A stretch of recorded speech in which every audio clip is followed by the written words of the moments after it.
Nilqakom għal dana il-programm ħansejħolek edizzjoni speċjali tal-programm miktub. Għaliex edizzjoni speċjali?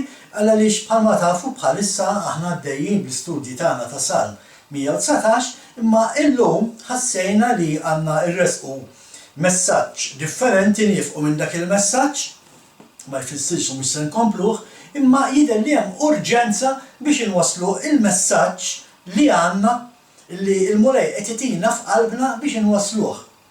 Il-għaliex qed naraw l-aħbarijiet, qed naqraw il-gazzetti titkellem man-nies tara x'qed jiġri madwar id-dinja kollha tara l-biża' f'dak li jitkellmu n-nies dak li jkunu qed jgħidulek tara l-biża' fihom. U qed naraw li dana il-corona virus, dana COVID-19 corona virus bħalissa mifrux mad-dinja kollha ormai fuq 200 pajjiż qed iħalli ħerba mhux biss permezz ta' dawk li qed jimirdu imma anke ta' dawk li qed imutu u ħerba ħafna ikbar fuq l-ekonomija tad-dinja. Ekonomija li żgur se tieħu żmien tagħha biex terġa' tirpilja, terġa' tirkupra u tiġi fejn kienet, jekk terġa' tiġi fejn kienet. Għaliex qed ngħidlek għaliex jekk m'aħniex se nieħdu l-messaġġ li ħanwasslu llum. U dan il-messaġġ aħna qed nagħmluh bil-Malti għall poplu Malti, ma jfissirx li m'għandux jgħottu wkoll għad-dinja, anzi ħanitkellmu li jgħottu wkoll għad-dinja.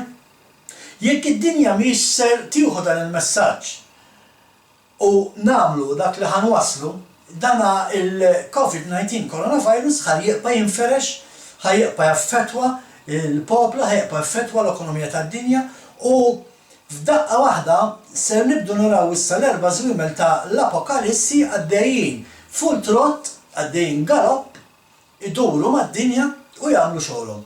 Xogħolhom li huwa jġibu il-mart, jġibu l-gwerer, reliġjonijiet folots. Daw kollha affarijiet li l-Bibja semmi, imwiet u mart u pesta. Dan huma xogħol li ħajġibu l-erba' żwiemel ta' l-apokalissi. Xogħolna u bħala suppost kredenti illi inżommu daw l-erba' żwiemel milli jiġu jew milli jaħdmu daqshekk sfrenati, illa lix qed naraw dak li qed naraw, illa lix id-dinja mhix qed tagħmel dak li suppost. U fuq hekk ser nitkellmu f'dan il-programm. Messaġġ naqra interessanti, xi ħaġa li tkellimna fuqha fuq programmi oħra, imma forsi hemm bżonn nista' nidħlu naqra aktar fil-fond ta' dak li dejjem konna qed insemmu fi programmi oħra.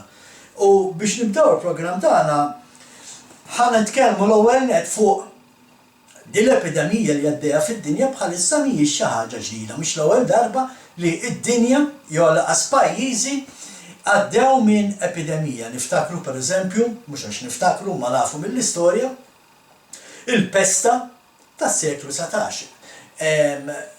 Illi kienet, ma kienx mad-dinja kollha, ma pereżempju affettwat bil-kbir l-Ewropa kienet, u l-istess simili tagħha naraw ukoll li kien ġara xi ħaġa fil-Bibja. Jekk intom tafu l-istorja ta' David iddeċieda li jagħmel ċensiment biex jara kemm hu b'saħħtu bħala poplu f'każ ta' gwerra u dana kien xi ħaġa li Alla ma ħax pjaċir biha.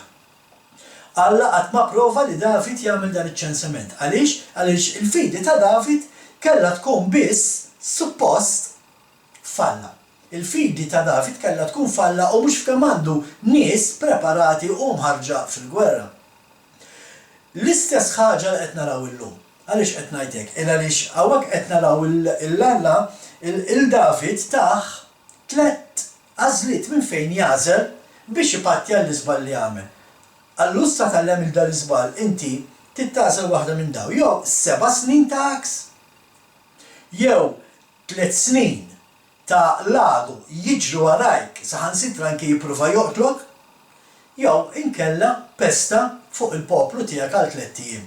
U bħalma semmejna anke fi programmi oħra jekk tmorru tarawhom il-programm l-aktar post sagru u anke nsemmuh ukoll dan ir-rakkont fil-programm ħajja ta' qiegħa u tifħir, naraw li David kien għażel it-3 ijiem ta' pesta illa li kien jaf li dawk it-3 ijiem Alla jista' ukoll Qassalhom bħalma fil-fatt għamel. Imma kien hemm raġuni għalfejn Alla qassar dawk it-tliet ijiem għall-ġurnata u nofs. L-istess ħaġa qed jiġri l-lum ħbib tiegħi. Peress li d-dinja mhix qed tafda f'Alla, peress li d-dinja mhix qed tafda verament li Alla jista' jmexxiha, li aħna nistgħu nintelqu fi ħdanu u nħallu lilu jmexxina, peress li d-dinja qed tgħid isma' aħna m'għandniex bżonn Alla prattikalment kapaċi mmexxu din id-dinja waħedna. U qed naraw dan għall-ħsieb li kapaċi mmexxu d-dinja waħedna fejn issa wasalna fih. U qed naraw li bħalma Alla bagħat il-kastig fuq David bħalissa id-dinja għaddejja minn kastig li Alla bagħat. Bħalma qednilkom fil-programmi tal-coronavirus biex ibżilna u nnejna. Morru semgħu dak il-programmi biex ma noqgħodux nerġgħu nirrepetu dak li għandna xi ngħidu f'dan il-programm. Xi ħaġa interessanti hija li din il-pesta wafqet ġo post partikolari meta Alla waqqaf il-pesta li kien imbagħad ġewwa Ġerusalemm kien hemm post partikolari fejn Alla għażel li din il-pesta kellha tieqaf. U dana il-post bil-Malti sejjaħ l-andar, jew nkella il-qija.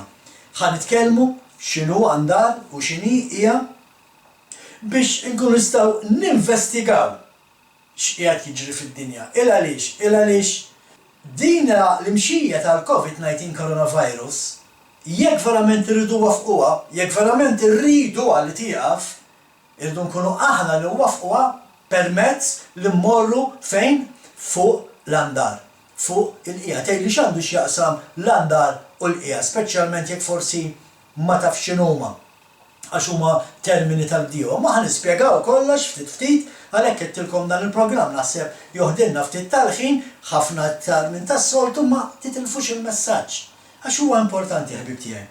X'inhu l-andar? L-andar huwa post illi kien ikun imwitti, kien ikun lix apposta fejn fih kien isir ċertu xogħol fir-raba. Fil-fatt bħalma tafu l-agrikoltura, ix-xogħol fir-raba hija waħda mill-eqdem sena illi l-bniedem għandu. Nafu li l-agrikoltura ilha ġejja anke minn żmien Adam u Eva li kienu imqabda minn Alla sabiex jieħdu ħsieb il-ġnien tal-Eden jikkultivawh hija agrikoltura u anke wara li ġew mkeċċija mill-ġnien nafu li Adam kellu jaħdem l-art biex seta' jiekol u jgħix. U għaldaqstant għalhekk nafu li l-agrikoltura ilha ġejja minn ħafna żmien. X'ikun dana l-andar? L-andar huwa post fejn kien ħej il-bidwi bħala post ċatt fejn fih kien jiġi separat il-qamħa minn mazzok. Jew inkella x-xejr, il-qamħ u x-xejr minn mazzok. Dana kien post partikolari fejn kien isir dan it-tip ta' xogħol. Huwa proċess fejn il-qamħa tiġi mifruda minn mazzok għas sempli raġuni li il-qamħa għandha l-użu tagħha użawha għal ħafna affarijiet, mentri it-sok ma għandu l-ebda użu. It-tibna partikolarment, it-tibna m'għandha l-ebda użu u għaldaqstant kienu fuq dan il-post jaħdmu dan it-tip ta' xogħol. Illum isir bil-makkinarju, allura ma nistgħux nifhmu x'inhi l-affari, imma dejjem dan il-post se naraw li fil-Bibja ukoll għandu terminu spiritwali. Biex tkunu tafu kif kien jinħadem dan ix-xogħol anke forsi qed taraw issa mill-istampi li qed intellawlkom, kienu kien hemm il-bejjem illi kienu jiġbdu ġebel tqil li kienu kun ċatt, maħdum ċatt apposta, tqil jiġbduh minn fuq iżbula u allura il-qamħa bil-pis tal-ġebla kienet il-qamħa tiġi maqluwa u separata minn mat-tibna. Il-biċċa xogħol l-oħra mbagħad kienet tkun illi l-bidwi bil-furkettun kienu mbagħad jolli dana it-tiben biż-żerja kienu jsibu ġurnata ta' żiffa ħafifa u jolluha bil-furkettun iż-żerja l-qamħa terġa' taqa' f'posta waqt li t-tibna xija ħafifa kienet tgħaddi t-tir maż-żiffa li kienet tkun għaddejja matul il-ġurnata. Dan huwa il-proċess tax-xogħol li kien isir fuq l-andar. Tellajnilkom l-istampi biex anke tieħdu idea ta' kif kien isir dan ix-xogħol. L-andar fil-Bibja, il-qija l-andar, insibuha ħafna drabi fil-kelma tagħna. Fil-fatt illum se nitkellmu fuq żewġ rakkonti, wieħed nadduh malaj fuq l-ieħor se nitkellmu wkoll fuqhom, imma mhumiex biss lilku żewġ drabi l-kelma titkellem fuq l-andar, titkellem fuq l-andar kemm fit-Testament l-Antik kif ukoll fit-Testament il-Ġdid bħalma ser naraw mill-iskritturi li ser inwaslulkom. U biex nibdew nitkellmu fuq l-andar ma nistgħux ma nibdewx nitkellmu fuq l-istorja ta' Rut u Boaz. Rut u Boaz illi iltaqgħu fuq l-andar u spiċċaw anke iż-żewġu minn meta iltaqgħu fuq dan l-andar. Dawn huma affarijiet kollha spiritwalment fihom is-sens tagħhom mhumiex sempliċement storja, imma storja li seħħet biex turina illum aħna x'irridu nagħmlu. U għal min interessat allura ħammorru fil-ktieb ta' Rut fil-Bibja tagħna, ftħu l-Bibja tagħkom fil-ktieb ta' Rut, kapitlu 1, vers 22 ħajorina illi meta Rut marret fuq l-andar kien fi żmien il-ħsad, meta l-bidwi kien qed jaħsad il-ħsad tiegħu, imbagħad iġib il-ħsad fuq l-andar, jidirsu, jifred iż-żerriegħa, jifred il-qamħa ix-xejn minn mazzok, u mbagħad bħalma jedna jnaddaf il-qamħa minn mazzok billi jorliħ u ttibna t-tir. Vers 22 jgħidilna hekk ara. U hekk reġgħet lura Naomi u Rut il-Moabija mart bina magħha milli nħawwi ta' Moab. Kien żmien il-ħsad tax-xejr meta waslu Betlehem. Mela dana kienet l-introduzzjoni għar-rakkont tal-li ħanaqraw. Kien żmien il-ħsad. Mal-wasla tagħhom ġewwa Betlehem tibda din l-istorja li spiritwalment tipponta lej il-fidwa tagħna permezz ta' Jexua. Boaz li kien ludi jemmen falla ta' Abraham, Iżak u Ġakob, Rut li kienet Mobawija ġifieri kienet pagana, kienet ġejja minn razza ta' nies illi kienu jadduraw Alla tfoloz u ma kienux jadduraw l-Alla tal-Bibja, imma iltaqet ma' Boaz illi Boaz jirrappreżenta li Jexua fil-Bibja u permezz ta' dak iż-żwieġ Boaz ta' il-fidwa tiegħu lir-Rut. Fl-istess bħal meta aħna nersqu għand Jexua fuq l-andar, dak hu s-suġġett tal-lum l-andar spiritwali, meta ħanersqu fuq l-andar lejn Jexua jifdina. Ejja ħankomplu naraw xejn l-istorja. Issa ħammorru Rut kapitlu 3 ħanibdew minn versi 1 sa 7. U Naomi il-kunjata qalet lir-Rut, binti, ma jidhirlekx li għandi nfittex li tinġabar għal ġid tiegħek stess. U issa forsi Boaz mhux qaribna dak li int kont ma' tfajlit tiegħu. Ara, il-lejla u jkun idderri l-andar tax-xejr. Mur inħasem, indilek bil-fieħa, xid fuqek laħer il-biż u mur l-andar. Tħallekx jarfek sakemm ma jkunx kielu xorob, meta mbagħad jimtett sib il-post fejn jkun mindut, mur ħdejh, ikxiflu n-naħa ta' ġlejh u mtett hemm. Imbagħad u jgħidlek x'għandek tagħmel. Rut wiġbita, kull ma tgħid li nagħmlu u niżlet l-andar u marret u għamlet kull ma wissita il-kunjata. Boaz kielu xorob u ħassu ferħan u mar jimtet f'tarf il-munzel tax-xejn. Paragrafu interessanti ħafna ħafna affarijiet spiritwali dana il-paragrafu li ma nix ċans noqogħdu nidħlu fihom f'dan il-programm.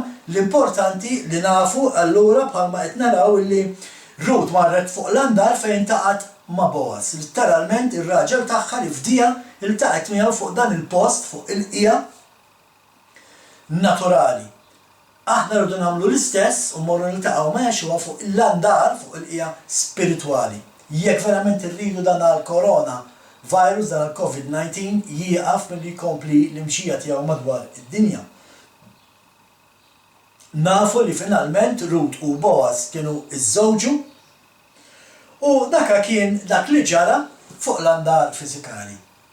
Issa ħaniġu għat-tifsira tagħna fuq l-andar spiritwali. Kemm importanti, x'inhu l-andar, x'sinifikat għandu l-andar, il-qija, x'sinifikat għandha l-qija fit-term spiritwali.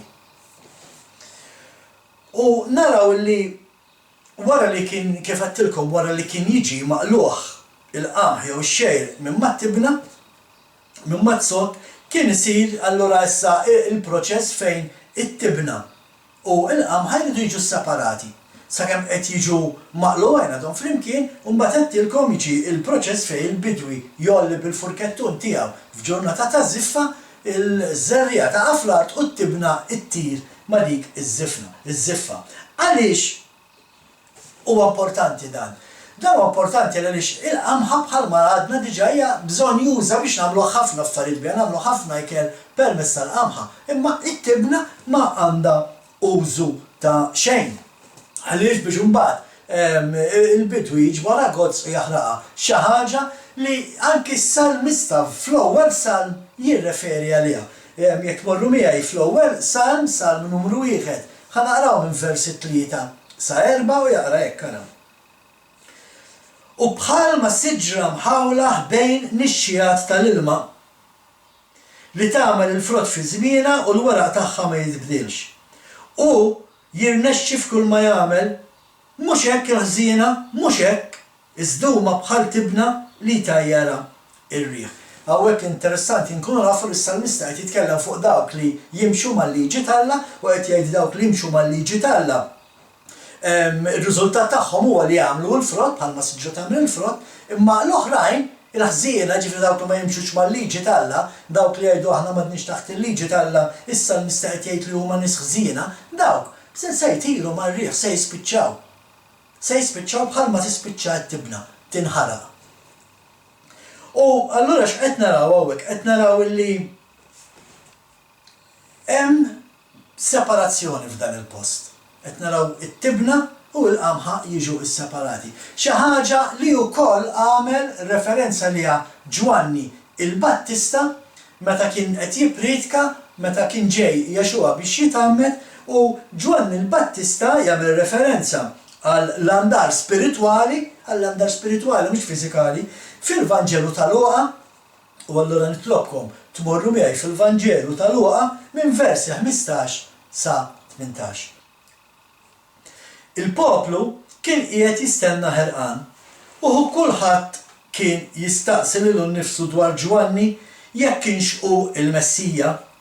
Għalhekk Ġwanni qabad u qal lil kulħadd: jien ngħid għalija nammitkom bl-ilma, imma ġej wieħed aqwa minni li ma jistħoqlix inħollu l-qfil tal-qorq tiegħu u jammitkom bl-Ispiritu Santu u n-nar. Il-midra qiegħda f'idu biex iderri il-qija jew l-andar u jiġbor il-qamħ fil-maħżen tiegħu, imma t-tiben jaħarqu b'nar li ma jintefix. B'ħafna twissijiet oħra kien ixandar il-poplu il-bxara tajba. Mela anke hawnhekk Ġwanni il-Battista qed jgħidilna li Jaxua kien dak li kien ser jammidna permezz tal-Ispiritu Santu mamudija tan-nar u li permezz tagħha konna ser niġu isseparati bħalma l-qamħa tiġi separata minn mat-tibna, il-qamħa Jaxua se joħra fil-maħżen mentri it-tibna ser tinħaraq. L-istess bħalma qal is-salmista f'vers 1. U hawnhekk allura qed naraw il-qamħ huwa komparat ma' dawk li jemmnu f'Jaxua. U għax jemmnu f'Jaxua ser jiġu purifikati bl-Ispiritu Santu. Purifikati bl-Ispiritu Santu għaliex bħalma għedna fi programmi oħra huwa l-Ispiritu Santu li jgwidana lejn il-verità. Meta inti jiġi l-Ispiritu Santu jammar fik u jgwidak lejn il-verità, inti tkun qed tiġi ippurifikat, tkun qed tiġi imnaddaf, tkun qed tiġi issa f'pożizzjoni fejn ħatimxi it-triq it-tajba, dik it-triq l-antika li anke jirreferi għalija il-profeta. Naraw li t-zokk huwa ikkomparat ma' dawk li ser jirraġettaw il-Jaxua. U meta ngħid tirriġetta l-Jaxua ma jfissirx biss illi għax inti tajt l-Kristjan temmen fih, jekk inti ma timxix mal-liġi ta' Jaxwa, mal-istess liġi li Alla tal-poplu tiegħu permezz ta' Mose, inti qed tirriġetta il-vera Jaxwa, il-vera Messija. U dinja waħda mill-problemi li għandna fid-dinja, waħda ir-riżultat ta' dana il-COVID-19 coronavirus huwa minħabba li n-nies ma tiġ timxi mal-liġi ta' Alla. Dawk li ma jemlux balla, diġa nafu li ma jemlux balla mhux qed jimxu mal-liġi ta' Alla, u mbagħad għandek il-Knisja Rumana Kattolika li hija pagana mill-eruq tagħha u li mhux verament tadura lill-Alla ta' Abram, ta' Iżak u ta' Ġakob, u mbagħad għandek il-bint tal-Knisja Evanġelika Amerikana li wkoll qiegħda tippreżentanna Messija fals u li ħafna qed jaqgħu għal dik in-nasba bil-Malti ngħidu minn ġottaġen qed joħorġu għall-ġonnar. Ġwanni il-Battista uża l-eżempju tal-andar għaliex għax kien jaf li ħafna min-nies li kellu qudiemu kienu bdiewa jew nkella anke jekk ma kienux bdiewa ma kienu jafu xi jsir fir-raba u kien jaf li meta ħajġib eżempju fuq l-andar, meta ħajġib eżempju fuq il-qija, kienu ser jifhmu eżattament Ġwanni il-Battista x'kien qiegħed jgħid. X'inhu dana il-post? X'inhu dan l-andar? L-andar huwa post ta' separazzjoni. Bħalma diġà qed naraw, irridu niddeċiedu llum ħbib tiegħi. Jekk verament irridu dan il-COVID-19 coronavirus jaf milli jkompli jinxteret, irridu nifqu illum u niddeċiedu, irridu niġu fuq l-andar u niddeċiedu li ħaniġu separati ma li ma naħa morru u għajja nażlu li nkunu l-qamħa u mhux it-tibna. Imma importanti, id-dinja tittersaq lejn l-andar. Sabiex inkunu nistgħu wafqu din imxija ta' dan il-corona virus. Irridu nisseparaw lilna nfusna mitwemmin pagan li twilidna fih u li ħafna għadhom fih. Jekk maħniex se nisseparaw lilna nfusna minn dak it-tagħlim, jekk se nibqgħu insegwu u nemmnu dak it-tagħlim, jiddispjaċini qed insegwu messija fals u qed nimxu wara messija fals. Għalhekk huwa importanti li nġu fuq l-andar sabiex niġu isseparati. Bħalmetna fuq l-andar il-qamħa tiġi isseparata minn mazzok. It-tajjeb separat mill-ħażin, dik li tfisser.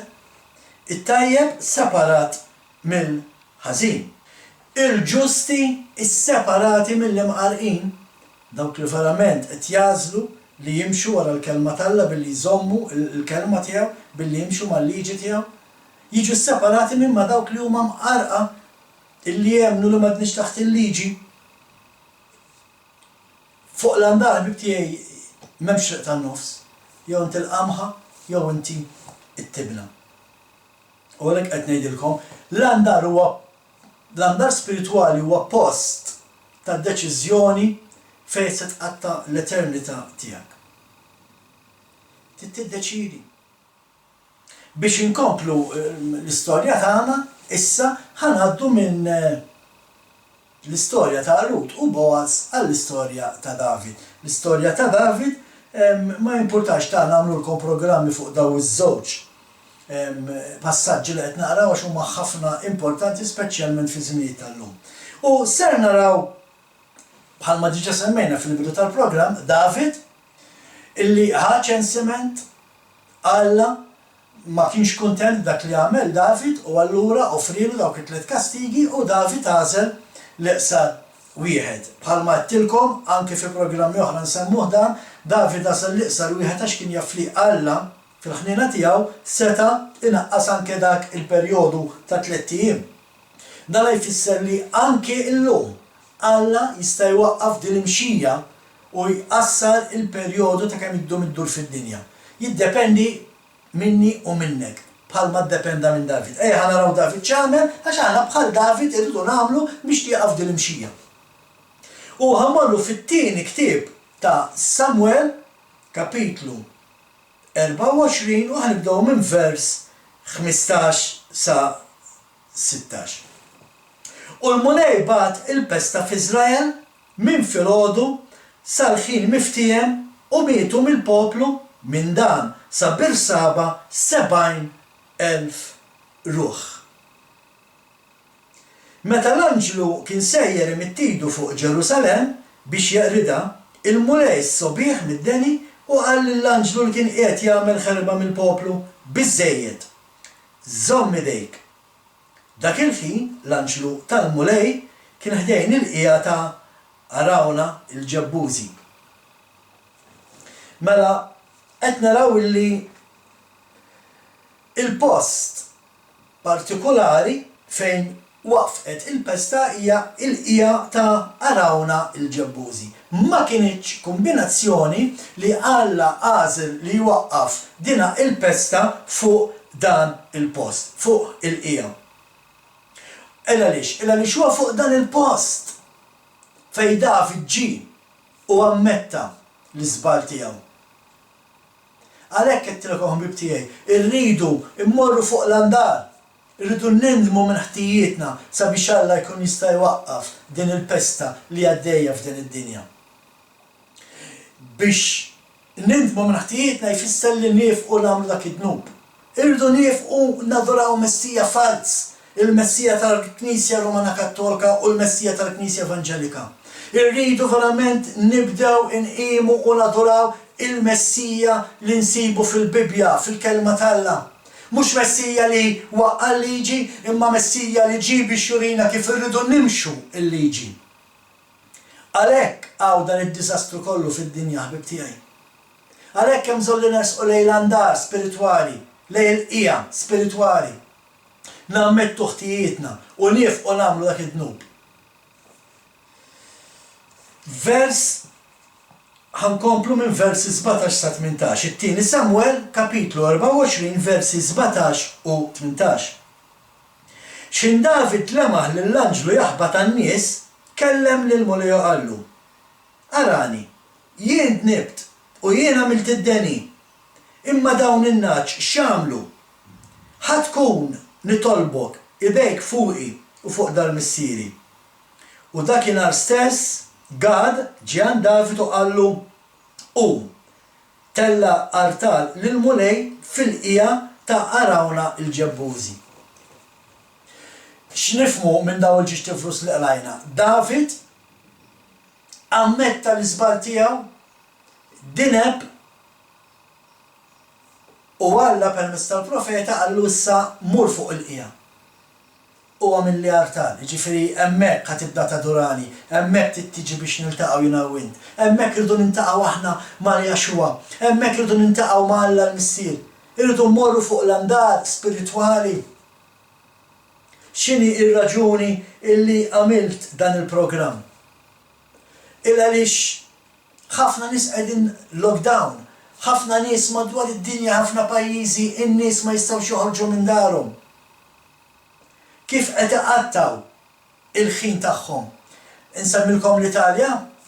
L-Italja, stazzjon partikolari tat-television, tom il-films pornografiċi b'xejn biex ikollhom xejn matul il-ġurnata. Mhux ta' b'xejn l-Italja għandha rata ta' mewt li għandha. Flok daħlu f'qoxrithom, flok marru ddaru fetħu l-kelma t'Alla biex forsi Alla jaħfrilhom u jwaffqilhom din imxija, għamlu bil-maqlub. U qed ikomplu jidimbu. L-istess tara nies fuq il-social media, fuq il-medja soċjali jistaqsu: isma' qegħdin bil-lockdown, hemm xi sensiela tajba televiżiva, bekk waffqu din il-mxija tal-COVID-19 billi noqogħdu naraw xi sensiela sabiħa fuq it-television. Ejja nużaw dan il-ħin, ħalli verament niltaqgħu fuq l-andar spiritwali. Ejja verament nindmu minn ħtijietna. Ħalli Alla l-Missier wedna li jisma' talbna. Jekk aħna nifqu nimxu fi triq il-ħażina u nduru leh. U stess qalilna nfejqilkom artkom. Jekk tridu l-Malta tfiq minn din il-mxija, irridu nindmu minn ħtijietna, irridu nindmu mid-dnubiet, mill-paganizmu li qed ngħixu fih u nibdu ngħixu ħajja differenti. Ejja ħalli inkomplu bil-programm tagħna. Naraw li kif dan il-post fuq l-andar li David refa' ir-responsabilità tal-iżbal tiegħu. U għax refa r-responsabilità tal-iżbal tiegħu, Alla waqqaf l-imxija wara ġurnata u nofs. Jiġifieri iva jista' jwaqqafha din l-imxija tal-COVID-19 Alla l-missier meta aħna niġu qudiemu nammettu ħtijietna, nammettu li qed niżbaljaw. Il-post tal-andar għal David u għal-poplu tiegħu kien sar post ta' separazzjoni. Daku l-andar bħalma fin-natural il-qamħa tiġi mifruda minn mazzok, fir-rem spiritwali il-ġost jiġi separat mill-ħażin, mill-qarrieq. Dak li jimxi verament mal-kelma tal-Alla jiġi separat minn dawk li jgħidu li m'għadniex taħt il-liġi tal-Alla. Qed taraw kemm idejqa triq ħbib tiegħi u ftit jgħaddu minnha. L-andar huwa l-post fejn dak li kien ġara qabel issa jiġi maħfur permezz tal-grazzja tal-Alla. U jekk irridu din il-marda tiegħek irridu mmorru fuq dan il-post biex dak li ġara sal-lum Alla fil-grazzja tiegħu bil-ħnina tiegħu jisseparah permezz tal-maħfra li tina. Meta Alla jaffrilna dnubietna iwaqqaf il-kastig tiegħu. Ma jekk il-poplu se jaqpa' jwebbes rasu u jaqpa' jmur wara l-istatwi u jaqpa' jbuss l-istatwi u jaqpa' jadura għallat folos u affarijiet tal-karta pesta u tad-depu tal-fidda magħmulin mill-bniedem, din l-imxija mhijiex ħad titlaqna. Anzi, mhux tal mhix ħad titlaqna se jiġu ħafna ikbar u ħafna għar warajha. Bħalma diġà qedtilkom jekk titu tisimgħu aktar fuq dan il-post tal-andar, għandna żewġ programmi interessanti ħafna, wieħed jismu ħajja tagħti f'ħiru qiegħma inħeġġiġkom tmorru issegwuh u ieħor l-aktar post sagru fid-dinja. Dan issibuhom kemm fuq il-website tagħna messianicmalta.org jew inkella fuq il-YouTube channel privat tiegħi Martin Stefana. Dina l-imxija tal-COVID-19 coronavirus tieqaf biss meta d-dinja tmur fuq l-andar. Jekk id-dinja mhix ser tagħżel li tiġi fuq l-andar u tersaq lejn Alla, il-kastigi se jibqgħu ġejjin. U allura hemm tliet affarijiet illi rridu nagħmlu. Tliet affarijiet illi rridu nsegwu biex Alla fil-ħnina tiegħu iwaqqaf dan il-kastig minn fuq din id-dinja. U l-ewwel pass irid ikun globalment, xi ħaġa globali. Nafu mu ħanejt xejn ġdid illi dana l-outbreak tal-COVID-19 coronavirus ġie moħbi mill-Gvern Ċiniż, meta l-Gvern Ċiniż tkellem li għandu din il-problema kien diġà tard wisq, mhux talli ma tkellimx talli waqqaf in-nies milli jinformaw il-ħadd ieħor fuqha, nafu li anki tefgħu nies il-ħabs għaliex kienu qed jippruvaw iwasslu messaġġ illi għandhom dina il-problema fiċ-Ċina u żammew l-informazzjoni milli taħroġ f'ħina. Kieku l-informazzjoni minn ġo ċina ħarġet fil-ħin li kellha toħroġ, kieku forsi fiżikalment stajna nilqawla iktar milli qed nilqawla. U hawnhekk qed naraw dnub li ċ-Ċina allura għamlet permezz li ma nformatx id-dinja b'dak li qed jiġri, dak li qed jiġri fiċ-Ċina issa affettwa id-dinja kollha. U xi ħaġa li jridu jirrispondu quddiem Alla ta' dawn l-erwieħ li qed jintilfu minħabba dal-iżball li għamlu li żammew sigriet dak li kien qed jiġri fiċ-Ċina. U allura aħna issa bħala dinja globalment qed nitkellem irridu mmorru fuq l-andar. U li tolbu għaċ-Ċina, meta qed ngħid għaċ-Ċina għall-mexxejja li ħadmu dal-affarijiet li nasbu li dal-affarijiet biex ma nkunux nafu bihom, nitolbu għal dawn in-nies ħalli jindmu. Jindmu minn dnubietom, jindmu minn ħtijietom u jammettu li żbaljaw. Sakemm mhux se jammettu li żbaljaw, għadhom qed iħadnu d-dnub. U dan huwa xi ħaġa li aħna globalment irridu nagħmlu.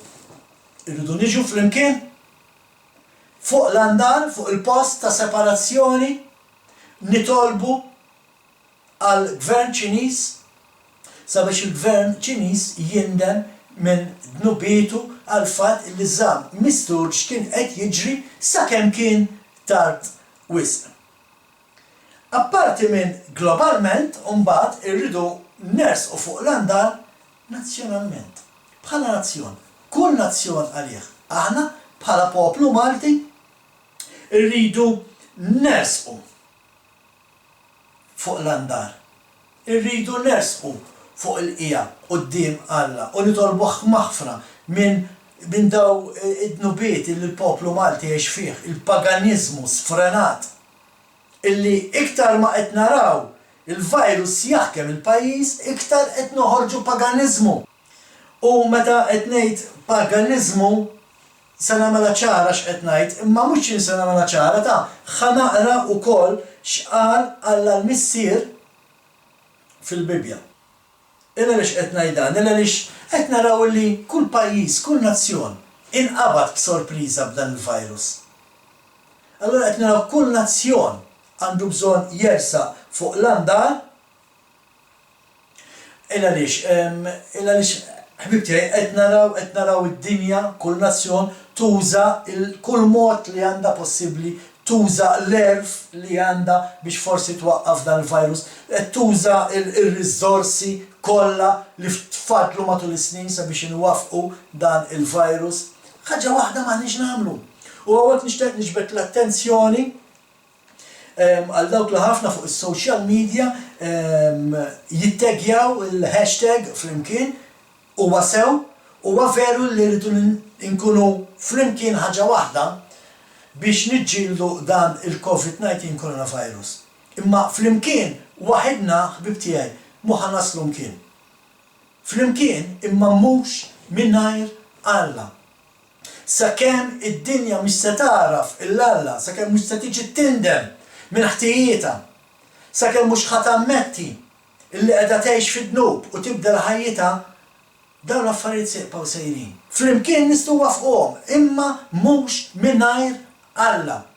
Minn fejn ġibuh da? Dana Alla qalulna il-inxalla fil-mens tiegħu dejjem kien jaf ser jiġri. U nippruvaw nagħmlu lkom programm ta' x'qal Alla fil-kelma tiegħu rigward iż-żminijiet li qed ngħixu fihom illum li għaddej minn dana il-COVID-19 coronavirus ta' ġifieri.